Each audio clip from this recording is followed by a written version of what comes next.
¿Qué tal? Buenas noches, señoras y señores. Estos días se celebra el 30º aniversario de la puesta en marcha de los centros de salud en la región de Murcia. Un hecho que, aunque para alguien pueda pasar desapercibido o inadvertido, supuso un salto cualitativo espectacular en la atención que recibían los usuarios y los pacientes de la seguridad social, como decíamos entonces.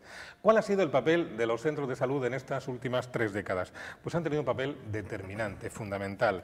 Entre otras cosas porque han contribuido a darle a la atención primaria y a la medicina de familia la visibilidad y la relevancia social que merece una especialidad que es el primer contacto de los usuarios con el sistema público de salud.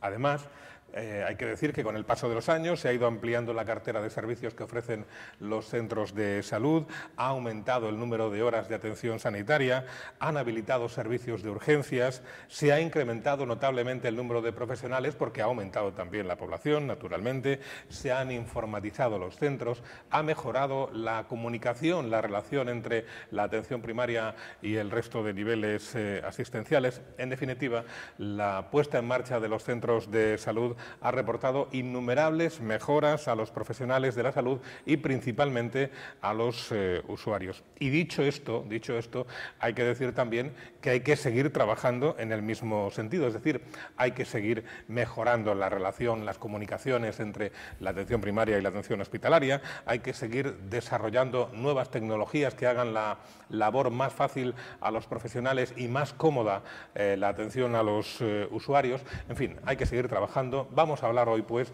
de los 30 años de los centros de salud en la región de Murcia y para eso hemos invitado a una serie de personas que tuvieron y tienen mucho que ver con este 30 aniversario que estamos celebrando. Por una parte nos acompaña Juan Francisco Martínez, que es el subdirector general de Asistencia Primaria y Urgencias y Emergencias Sanitarias del Servicio Murciano de Salud. Buenas noches.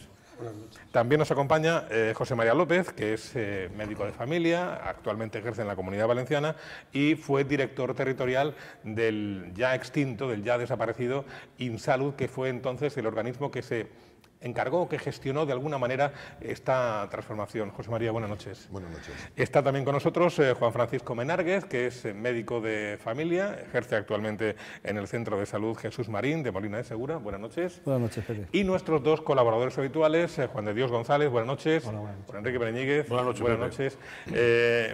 Por empezar por algún sitio, señor Martínez, ¿es más lo que se ha hecho durante los últimos 30 años o es más lo que aún queda por hacer en el ámbito de la medicina de familia, de los centros de atención primaria? A ver, ¿cómo lo evaluaría? Desde luego, remontándonos a hace 30 años, en aquel momento supuso un cambio importante en cuanto al sistema asistencial, fue una revolución en aquel momento, pasar de una actividad asistencial en concreto de 2 horas y media del médico en la consulta, a pasar a una atención de forma continuada, atendiendo no solo a las necesidades del paciente, sino del entorno y de la población. Fue un cambio muy importante lo que se ha hecho y lo que se ha avanzado en estos 30 años, pero evidentemente queda muchísimo por hacer, es decir, muchas líneas que no se han desarrollado todavía y otras pues que son fruto de ese avance que necesita actualizarse continuamente. ¿Fue difícil aquel proceso, aquel tránsito, señor López? No, cuando yo llegué en 1990 no fue difícil porque había una estructura, todos recordábamos cuando veníamos de fuera, yo venía de Madrid en aquel momento, de que había una gran estructura de atención primaria, unos grandes profesionales y unos grandes equipos directivos. Al final solamente se trataba de implantar unos pequeños cambios que fueron lo que suceden con la Ley General de Sanidad, la famosa Ley YUC, y con el Real Decreto de Organización, Estructura y Funcionamiento de los centros de atención primaria. Pero la base estaba en aquel momento. Era fácil dirigir el InSalud en aquel momento en atención primaria. Bueno, he planteado una pregunta preliminar a quien tiene las responsabilidades ahora, a quien las tuvo entonces. A partir de ahora entramos en tertulia. Juan de Dios, Juan Enrique, Juan Francisco. ¿Quién rompe el hielo? ¿Juan de Dios? Pues yo que soy más joven, ¿no? Venga. Soy el que menos lo conoce. Pero de todas formas, yo también viví en esa época, ¿no? Porque yo en aquella época tenía 15 años solamente, ¿no? Fue en 1985 cuando cuando se inauguró el primer centro de salud, ¿no? Y eso supuso, pues, de pasar a darte los numeritos de papel a las 2 horas y media que has dicho tú, a una cosa muchísimo más ordenada, ¿no? Ya no solo se trataba, estoy malo, puntualmente me ves y te mando un tratamiento y te vas a tu casa, ¿no? Ya se cambió la dinámica, ¿no? Ya no estábamos tratando enfermedades, el carácter biomédico, tienes una enfermedad tratando, sino que se estaba cambiando la idea de tenemos que preservar nuestra salud, nuestro estado de salud, ¿no? Yo creo que eso fue un hito importante. Yo muchas veces lo comparo, la forma de trabajar, eso supuso, de los servicios que se le daba a las personas, a los pacientes, a los usuarios, es como el modo de trabajar de los médicos, ¿no? El médico, cuando empezó a utilizar la historia clínica en papel, su forma de trabajo era muchísimo mejor, más efectiva, teníamos mejores resultados, y cuando se cambió la estructura de las consultas de ambulatorios a centros de salud, la atención que se le daba al usuario era muchísimo mejor, los resultados en salud eran bastante superiores.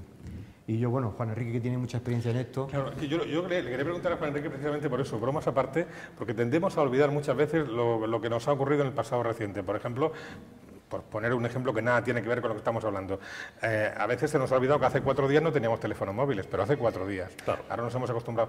¿Cómo era la atención sanitaria de aquellos médicos de cabecera antes de la creación de los centros de salud? ¿Cómo funcionaba el sistema? Hombre, yo te puedo decir, a lo mejor no era extrapolable, pero yo te puedo decir que cuando yo empecé en Torre Pacheco, recuerdo que una de las primeras visitas, y mando de aquí un fuerte abrazo a la gente de Santa Rosalía, pedanía de la Alegría, debuté en un bar, me pusieron una mampara y me dieron un matamoscas. ¿Ah? Así fue. Yo entré allí con gran dignidad por mi parte, me ponen el S y el matamoscas porque realmente era necesario. Yo creo que, yendo a lo concreto, ¿no? Yo creo que esto, como él decía Juan Francisco, yo creo que esto es un cambio revolucionario, pero lógicamente no podemos estar mirando atrás. Y es bueno hablar de los 30 años y recuperar un poco la memoria histórica de lo que éramos, de dónde estamos y a dónde podemos ir. Todo esto empieza con UCD. Todo esto de los centros de salud, la famosa conferencia de Alma Ata, etcétera, etcétera, etcétera, empieza con UCD. Y fue un personaje, un director general de UCD, el que, viniendo de esa conferencia internacional, Kazajistán, República Soviética, o en fin, perteneciente a la Unión Soviética, trae una idea, a mi juicio, muy importante. Es cómo cambiar las cosas. Para cambiar las cosas hace falta formación. Y aparece el concepto de la medicina de familia. Es decir, si lo que queremos son gente formada para que trabaje en la atención primaria, habrá que formarlo. ¿Ah? Ese reto tan importante es asumido por el gobierno de UCD, se ponen en marcha en el año 79 la primera promoción de medicina de familia y empezamos a trabajar. Todos recordamos las crisis de UCD, aquello, el desastre, el 23F, en fin, todas estas cosas están relacionadas, ¿no?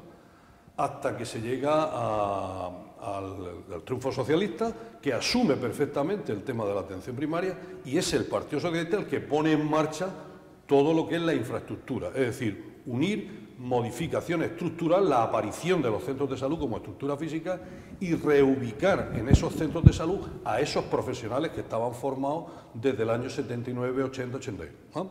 Y ahí es donde poco a poco, con estructuras por hacer, donde todo estaba por diseñar, donde había mucha voluntad, donde había 29 años, 30 años, ganas de desarrollar todo un modelo personal y profesional, se pone en marcha y, bueno, pues hasta nuestras fechas, ¿no? Después recordaremos las transferencias, después recordaremos lo que supuso la informática, etcétera, etcétera, pero pasamos del matamosca a la informática y parece que fue ayer, pero eso fue revolucionario, ¿no? En ese sentido. Y la yo creo que la gran revolución fue la formación, es decir, sí, la formación médica en ese sentido fue el acto realmente revolucionario. Y todo lo demás ha venido después. Y ahora vemos un médico de familia formado, pues ya nos parece normal, pero la estructura que se hizo, y se hizo con muchos problemas, José María era un experto en centros de salud, y en apertura y en historia, nuestros actuales gobernantes que han puesto en marcha un montón de centros de salud y se han reestructurado, pero no olvidemos que lo importante de la estructura es lo que habita dentro. Y tanto los médicos de familia como la enfermería moderna de la atención primaria han supuesto realmente el cambio. Y en el retrovisor mental de Juan Francisco Menárguez, ¿qué aparece ahora pensando 30 años atrás? Yo estaba reflexionando sobre qué quería contar y cómo quería contarlo, y la verdad es que se confunden muchas cosas. Yo recuerdo que, estoy de acuerdo con lo que decía Juan Enrique, a mí me parece que ha habido 3 o 4 puntos claves que han sido la revolución de la atención primaria. El primero fue la decisión de cambiar la manera de practicar la medicina en la atención primaria. O sea, se cambió culturalmente de una medicina muy basada en la enfermedad a un concepto basado en la persona y con un abordaje integral. Luego hubo otro aspecto fundamental, que fue las modificaciones estructurales que permitieron que se condicionara de alguna manera la posibilidad de trabajar bien, el tener una estructura, unos centros en condiciones, una disponibilidad de tiempo. Luego hablaremos de los cupos y esas cosas, ¿no? Pero en aquel momento pues, fue un cambio muy importante. Y efectivamente yo creo que fue fundamental el incorporar la formación posgrado específica para, yo creo que los médicos de atención primaria anteriores lo hacían bien con las condiciones que tenían. Pero claro, fue un cambio cultural brutal. Se pasó de una atención sin una formación específica a una atención en la cual pues, tenía una capacitación clínica mucho mayor. Y de alguna forma eso, digamos que junto al cambio estructural y el cambio en el modelo de atención, pues ha supuesto una diferencia importantísima. Luego ya veremos lo que ha pasado por el camino, porque es un abismo. Durante estos 30 años, yo reflexionando sobre lo que ha ido ocurriendo, me he dado cuenta de que ha habido pequeños hitos, pequeños eventos que han ido cambiando y mejorando la calidad de la atención y los servicios que damos a las personas, pero son pequeñas cosas que iremos comentando. Y, vamos, yo estoy de acuerdo con ellos por completo, es decir, uno de los factores principales que hicieron mover el sistema fue la irrupción en aquel momento de un grupo de médicos bien formados, de médicos que son ahora jóvenes, pero entonces eran todavía más, que con ganas de cambiar el sistema y bien formados para ello. Y ese arranque... De jóvenes nada, aquí jóvenes hay pocos. Esa irrupción de esos profesionales con ganas de cambiar el sistema y convencidos de que esa era la vía de cambiar es la que impulsó todo este movimiento. Había que hacer algo tan importante que yo creo que no lo hemos conseguido, y ellos saben que yo llevo una guerra con este permanente naturalmente perdida, ¿no? Y es equiparar la atención primaria al otro modelo existente de cientos de años de ejercicio, que era el mundo del hospital. Es decir, la atención primaria tiene como reivindicación permanente, y no por complejo, sino porque nos creemos igual que el mundo del hospital, ni mejor ni peor. Y yo creo que ya después de 30 años podemos decir alto y claro que respetando profundamente al hospital, en la atención primaria hay vida inteligente y además se demuestra día a día y continuamente. Y esa relación que antes era absolutamente, digamos, abismal, pues las cosas se han ido acercando, pero no porque nosotros digamos y porque el hospital diga, sino porque todo ese conjunto, todas esas fuerzas van encaminadas a una cosa, y es que la gente entienda la medicina hospitalaria y la medicina primaria más cercana a él.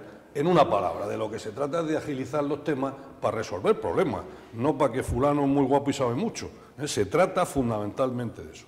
Y las revoluciones, el problema de las revoluciones es que llegan un momento en que se frenan, cuando estamos en la vorágine del día a día, y no es bueno mirar para atrás continuamente, porque si no uno se convierte en sal.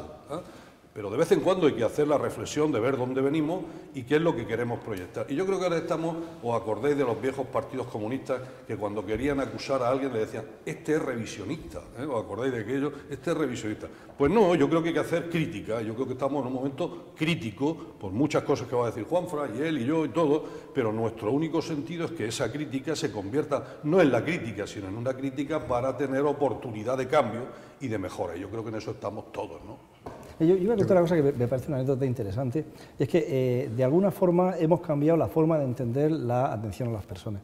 O sea, hemos pasado de un modelo que era centrado en la enfermedad, que es necesario en muchas ocasiones, a un modelo centrado en la persona, en el cual el conocimiento cercano de las condiciones de vida, de los aspectos psicológicos, sociales, personales, la incorporación del paciente en la toma de decisiones, ese cambio cultural, ese modelo de comunicación centrado en el paciente, yo creo que es fundamental. Y además tengo la impresión de que los pacientes lo valoran mucho. Lo valoran mucho y, curiosamente, voy a ser muy breve contando una anécdota respecto a una valoración que nos hacían, ¿no? Se hace una encuesta de calidad y satisfacción anualmente. Revisando yo las encuestas de mi centro, pues resulta que la gente se quejaba de que entraba tarde a la consulta, pero en cambio lo que más valoraban después era la comunicación, el conocimiento del paciente de su entorno, el poder transmitirle todo lo que necesitan a su médico. Y dice, bueno, ¿cómo es posible que valoren un 9,5, un 10 esto, y en cambio se quejen de que entran tarde, cuando el tiempo por paciente está limitado? Hay una cosa que considero María, fundamental. perdón, un segundo, es que se me ocurrió una cosa que me pensó el otro día. No, es muy sencillo. Al hilo de lo que dice Juanfran, ¿no?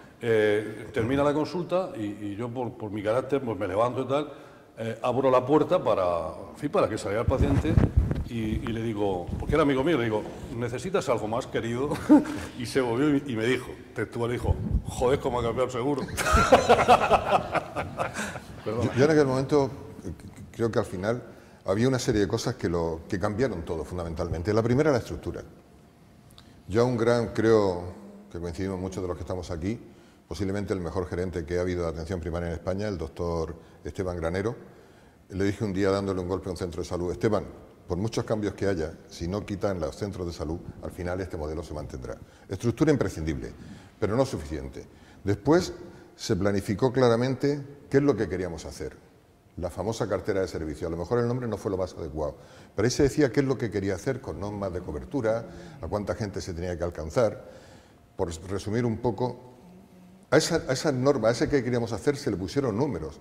Decía el profesor Parrilla, un día que inauguró el curso, el curso universitario, de que medicina hay que medir todo lo medible y hacer medible lo que no lo es.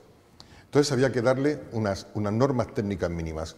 Aquello que estábamos diciendo se tenía que medir. Y luego había otra cosa fundamental, que yo creo que es imprescindible en la sanidad, en la empresa, en la política, en nuestra casa, la evaluación. Claro. Evaluar aquello y continuamente corregir un feedback de lo que había que hacer. Esto era lo que se creó. Luego se hizo otra cosa, vamos a hablar también de la formación y a mezclarla, que se incentivó e incluso se llegó a pagarle una cantidad importante de dinero a la gente que estaban trabajando. Curiosamente, el mejor centro de España no podía ser en otro sitio, tenía que ser en Cartagena. Estaba en Cartagena, se le primaba a ellos, se primaba a unas cosas que invertían en el centro y a otras cosas que se invertían en todo el área de salud. Tanto es así que en este centro se compraron la casa de al lado para hacer las sesiones clínicas y tal. Y curiosamente, respecto a la formación, que yo estoy totalmente de acuerdo con el doctor Pereñíguez, de que es imprescindible la formación. Pero en aquel centro de salud no había ningún médico de atención primaria, eran todos médicos como yo, de la antigua hornada, ¿no? Eso era lo fundamental. Y luego hubo una cosa que todo el mundo teníamos clarísima. ¿Para quién hacemos esto? Claro. Lo ha dicho el doctor Benárguez ahora mismo. Para el ciudadano, llámese como quiera, paciente, cliente, ciudadano, para el propietario de la sanidad. Estas son las tres cosas fundamentales que yo creo que en aquel momento se desarrollaron y que han hecho imposible que algo tan maravilloso como es la atención primaria de salud en este momento sea un ejemplo para el mundo entero. Todos, en ese momento en España, todos, estábamos locos por irnos a formarnos a Estados Unidos. En este momento, cualquier ciudadano, cualquier médico en cualquier sitio, está loco e ilusionado con venir a formarse a España. Es verdad. Y una pregunta, ¿cuál fue el primer centro de salud en la región de Murcia?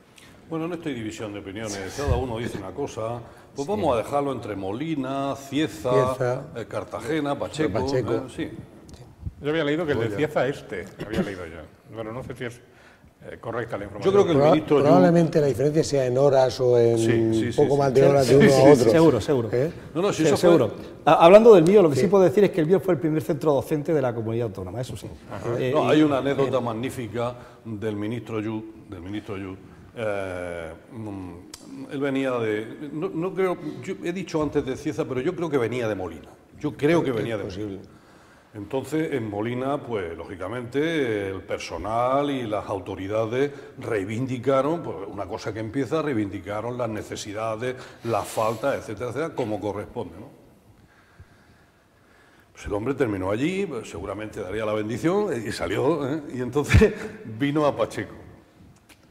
Recibido por Pedro Jiménez, el alcalde más conocido, yo creo, del mundo, fue recibido con banda de música, con métodos tal y cual, y el ministro Yu dijo dos frases. En primer lugar, es la primera vez que me regalan un centro de salud, que se lo regaló. Y en segundo lugar dijo, vengo de ver a los míos y me han puesto a caldo. Estos que son los contrarios, melones. Se le me di muy agradecido, ¿no? Tengo unas fotos preciosas que un día os las traeré del ministro Yu. Tristemente fallecido a manos de ETA, ¿no? Ayer visitábamos con la consejera del Centro de Salud de Cieza en principio como uno de los primeros de aquel momento. Es cierto que en aquella fecha, cuando vino el ministro, inauguró varios centros de la región, inauguró 3, 4 centros, inauguró el de Molina, inauguró Cieza, Torre Pacheco.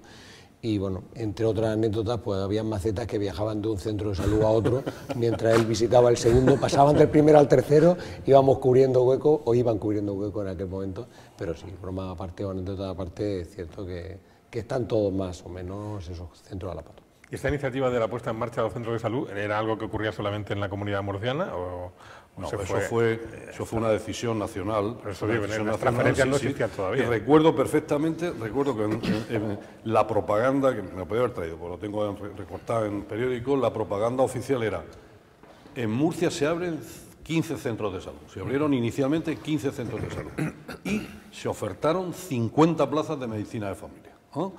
Luego, con esas personas, luego se fueron abriendo más equipos de atención primaria, y en esos equipos, como decía José María, pues había a lo mejor un médico de familia, uno que era del famoso APD, otros que eran médicos de zona. Se fue reconvirtiendo, eso duró su tiempo, para que todas las personas formaran parte de una sola estructura, con unas determinadas características de funcionamiento de 8 horas, de guardia, etcétera, etcétera. Esto que parece así, que lo decimos sobre la marcha, hubo que vencer muchísimas resistencias profesionales y personales. Las cosas son así. Yo estoy acostumbrado a trabajar de una determinada forma y de pronto llegan unos niños aquí de 29 añitos a decirme lo que voy a hacer. Las cosas necesitaron su tiempo, su convencimiento, etcétera, etcétera. Fueron 15 centros de salud y estaba de consejero de Sanidad Morales Meseguer, al que hace honor el nombre del hospital, y el director provincial del INSALU era Carlos Alberola. Desde fuera, yo en ese momento estaba en la Comunidad Valenciana, mirábamos, además de mirar a Murcia siempre con cariño, yo nací en la carretera Alcantarilla, mirábamos con verdadera admiración lo que se estaba haciendo en la atención primaria en Murcia.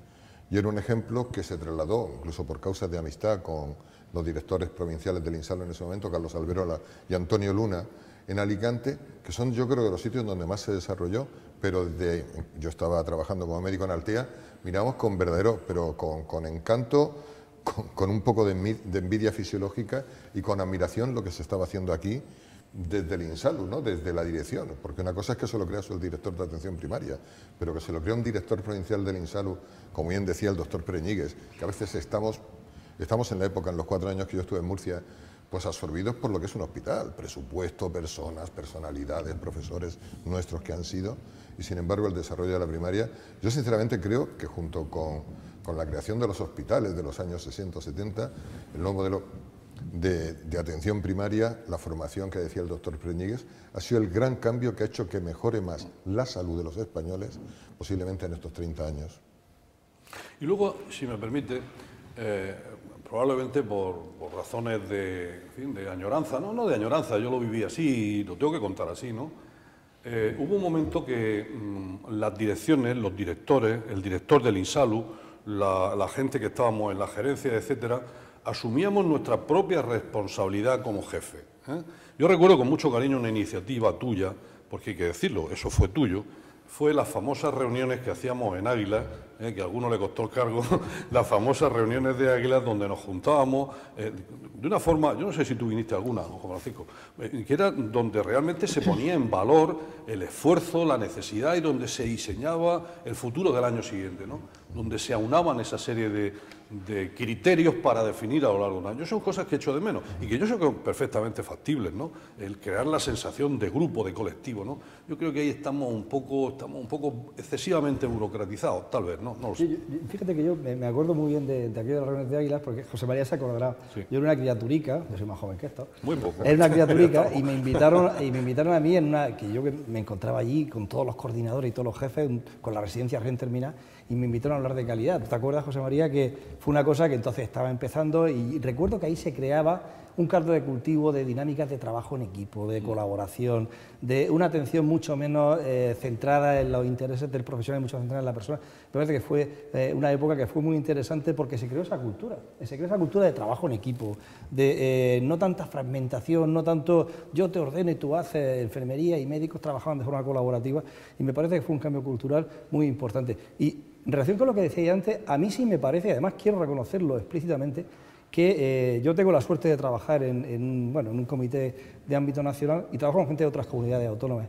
Y cuando yo les cuento, independientemente de que todo es mejorable y estamos empeorando en algunas cosas, cuando les cuento las condiciones de trabajo en las que se ha desarrollado el trabajo de la atención primaria, la medicina familiar en España, se quedan a cuadros. Porque sorprendentemente el número de población adscrita por persona, el acceso a exploraciones complementarias, somos mucho más avanzados que la gran mayoría de las comunidades. Y eso hay que reconocerlo explícitamente. Eso es así. Y en eso ha habido voluntad de que el trabajo se produzca en unas condiciones adecuadas para dar los servicios que la gente necesita de nosotros. Esto evidentemente está empeorando por razones obvias, ¿no? Pero yo creo que hay que reconocer que ese esfuerzo se hizo durante años y que hay que seguir manteniendo esas condiciones de trabajo. Sí, yo creo Coincido que totalmente. el hecho de la instalación de los centros de salud también, lo habéis dicho todos, ¿no? Cambió la forma de trabajo, ¿no? Antes el médico iba 2 horas y media y podía pasar que no coincidiera con el enfermero.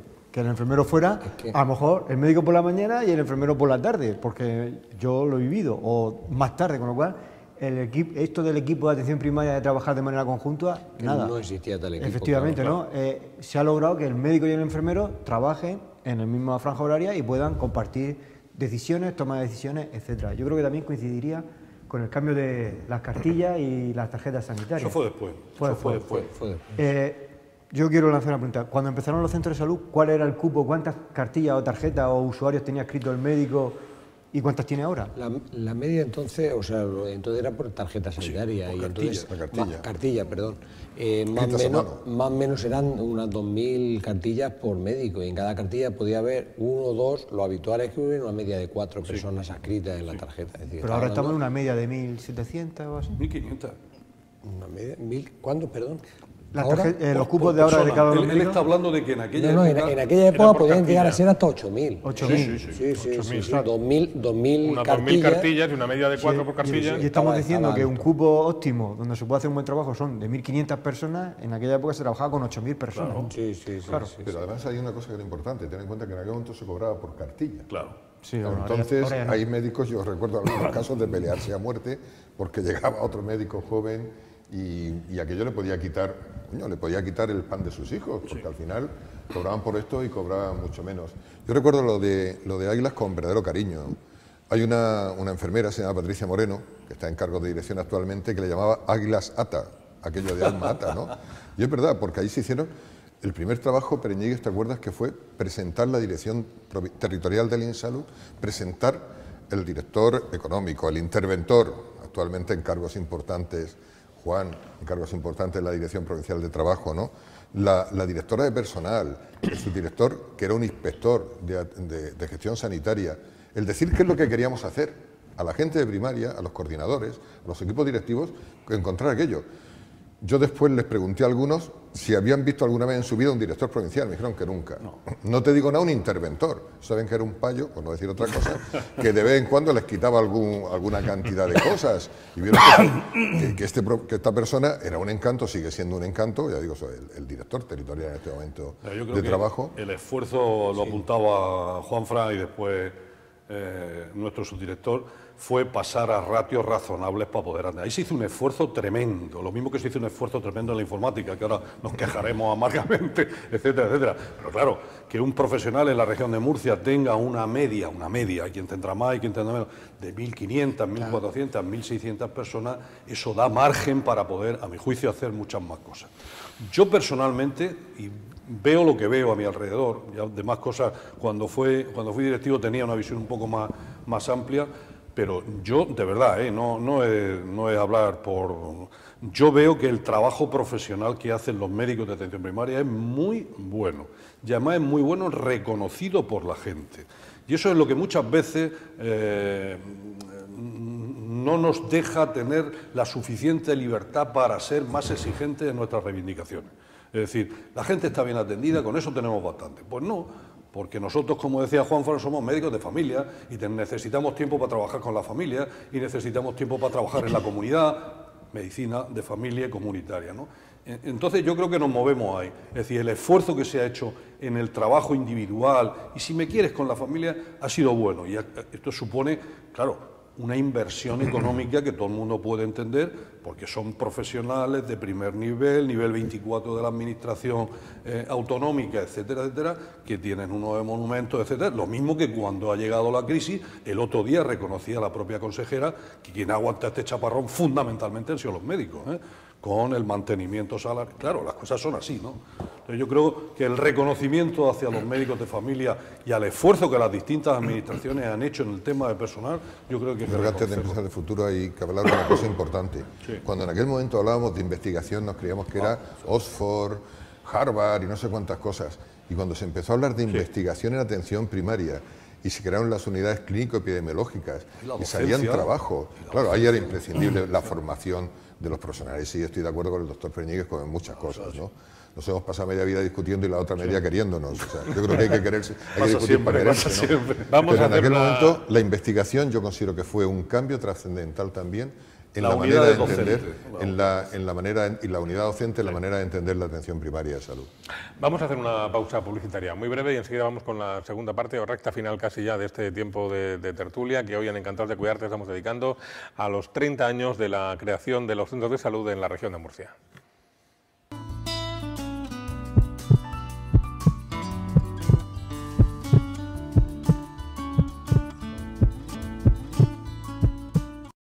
...30 años se cumplen este mes de marzo desde que se inauguraran los primeros centros de salud en la región de Murcia. Los primeros fueron con independencia de cuál antes o cuál después, porque seguramente se inauguraron todos el mismo día.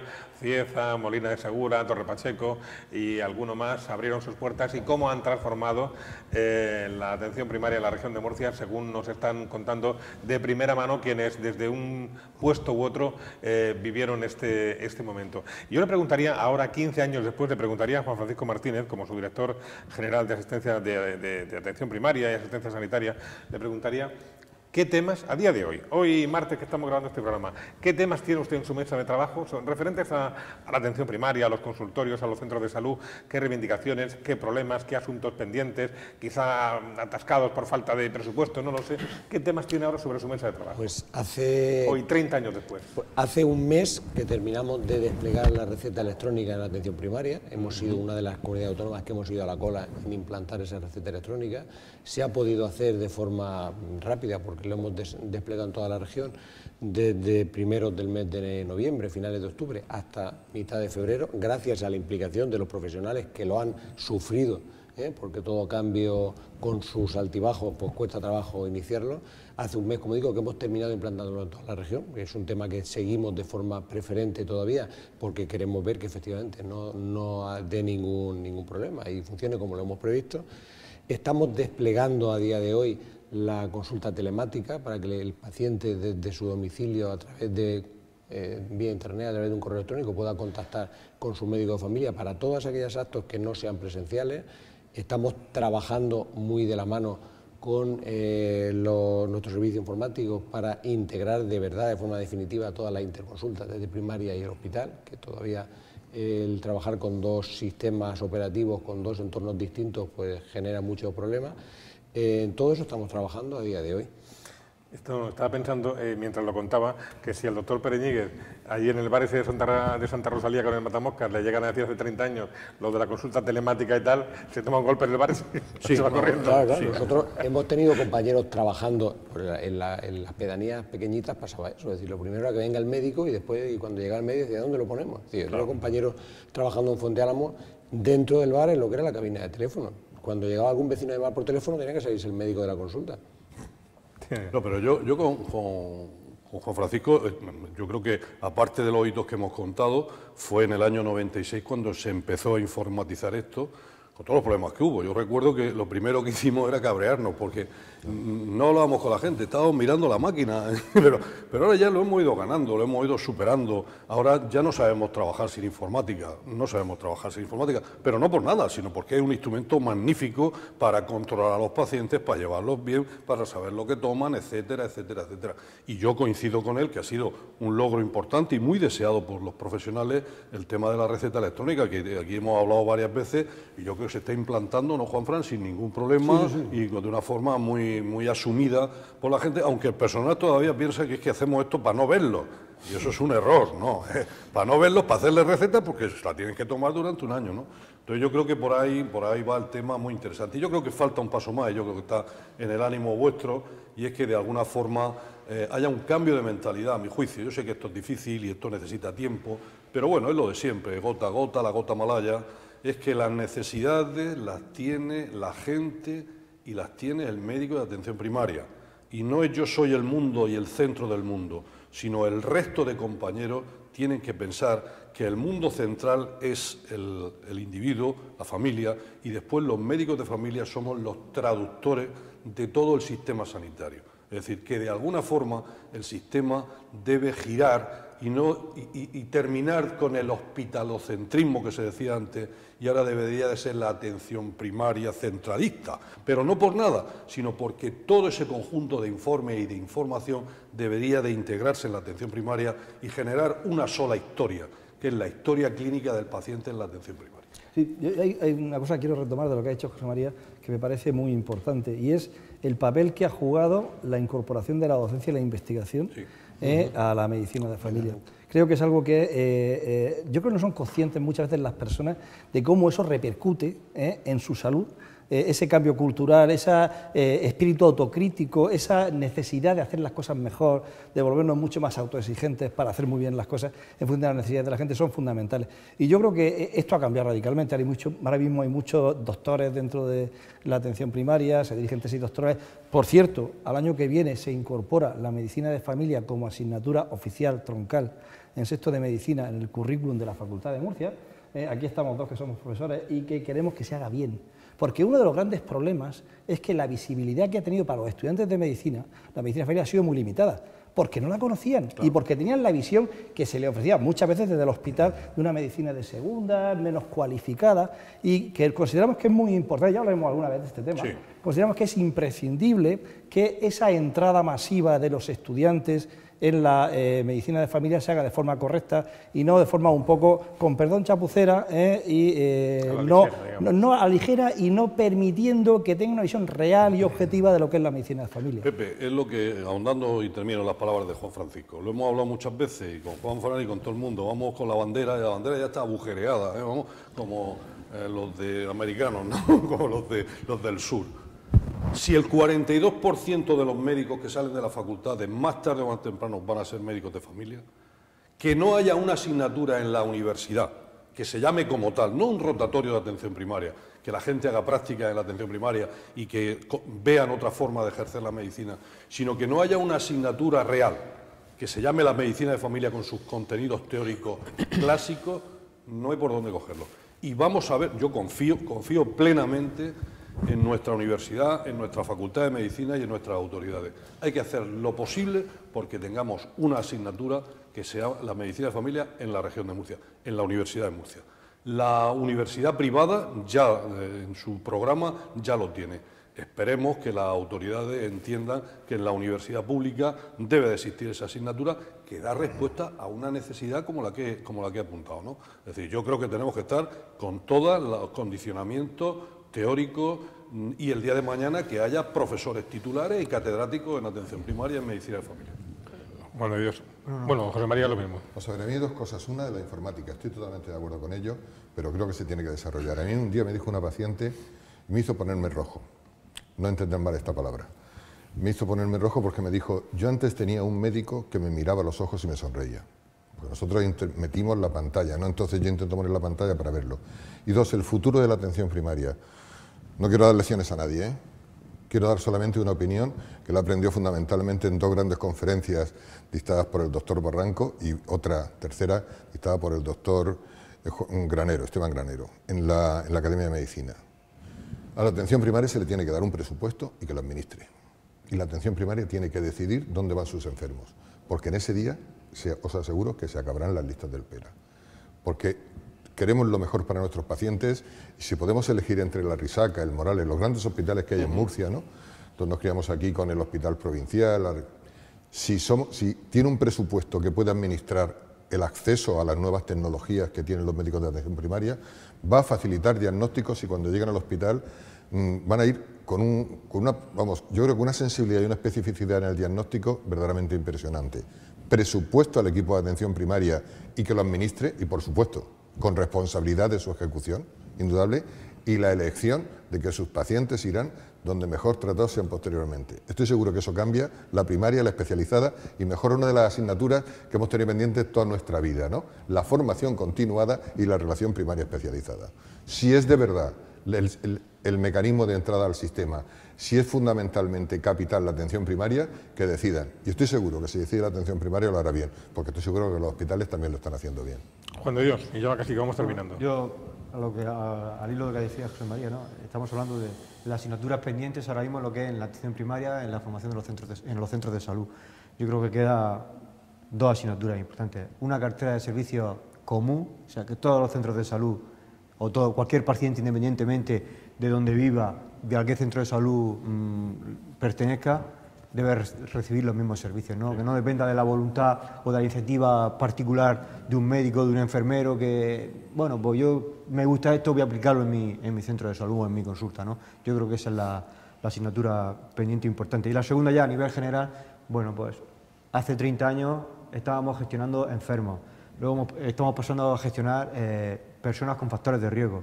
Pues ahora lo que tenemos que hacer es más trabajo en la comunidad y es favorecer los factores protectores, ¿no? Antes de que el paciente sea hipertenso, antes de que el paciente sea diabético, pues favorecer algo desde la infancia que nos evite llegar a eso. Alimentación saludable, ejercicio, etc. Sí, no, simplemente apuntar que efectivamente uno de los principales retos ahora mismo, y cualquier foro, cualquier jornada, cualquier congreso médico, el tema de actualidad es hablar de crónicos, de pacientes crónicos, pacientes complejos, pacientes que hay que abordar de forma global.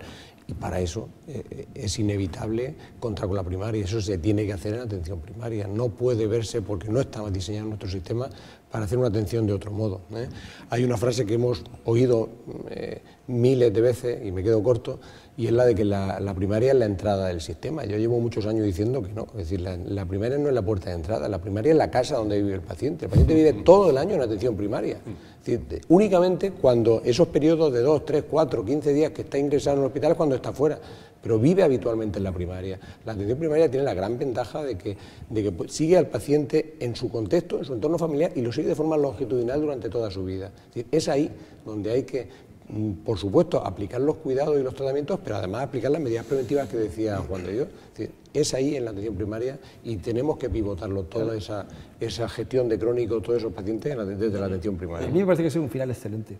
Me parece que son muchos temas y difíciles tratarlos todos, pero yo me lo has quitado de la boca. Creo que no íbamos a tocar un tema que es fundamental, y es el tema del trabajo en la comunidad, la creación de hábitos saludables, la participación del paciente en la toma de decisiones, los consejos de salud, muchos aspectos que cambian el concepto en la manera de entender la atención a las personas y que tenemos que trabajar mucho más. Yo trabajo, afortunadamente, en un ámbito en el que he trabajado mucho ese tema, pero el ejercicio físico, la alimentación saludable, el que las personas sean los motores de su propia salud, que se capaciten para tomar decisiones, ese cambio cultural desde la pasividad a la proactividad me parece fundamental. Bueno, Juan Enrique, para terminar. Muy rápido. Yo creo que la transformación que ha ocurrido en estos 30 años es simplemente impresionante, pero quedarnos en decirlo es hacernos el harakiri. Y desde posiciones críticas, desde posiciones de gobierno, desde somos gente que nos hemos formado todos en lo mismo y que tenemos un lenguaje parecido. Y no olvidemos que estas transformaciones que tienen que ser necesarias, lo que apuntaba José María, lo que apuntaba Juan Francisco, es decir, si os dais cuenta, estamos intentando hacer aportaciones no para quedarnos, es decir, no nos quedemos en la crisis, no nos quedemos en la autocrítica, sino busquemos nuevas oportunidades, que este es un mercado magnífico, y ese mercado magnífico son los ciudadanos, fuente inagotable de que profesionales de alto nivel como ellos se dejen la cabeza, porque tenemos la obligación moral y profesional de seguir. Yo quiero recordar aquí que el otro día, cuando estuvo aquí la consejera de Sanidad, ella hizo una apuesta, yo diría que clara, inequívoca, por la atención primaria. Lo que hace falta es que esas apuestas se traduzcan políticamente en hechos, y que la atención primaria, igual que ha crecido y se ha transformado durante estos 30 años, pues durante los próximos 30 siga mejorando las comunicaciones con la hospitalaria, mejorando sus redes informáticas, ampliando su cartera de servicios, en fin, el mismo camino que ha seguido durante los 30 años que acaban de pasar, y esperemos que sea así. De momento, médico de familia. Lo que tienen todos ustedes, lo que tenéis todos vosotros, es la misma ilusión que teníais hace 30 años. Bueno, hace 30 años Juan de Dios era un adolescente, ¿no? Un neonato. Pero bueno, la misma ilusión que teníais antes cuando empezabais a trabajar, la tenéis ahora ahora por dejar un sistema público de salud en buenas condiciones para las próximas generaciones. Y eso creo que os habla muy bien de todos vosotros. Gracias, Juan Enrique, Juan Francisco Menárguez, Juan Francisco Martínez, José María López, Juan de Dios González. Gracias y hasta la semana que viene. Gracias. A ustedes también. Gracias por estar ahí. Nos encontramos la próxima semana aquí en Encantados de Cuidarte. Buenas noches.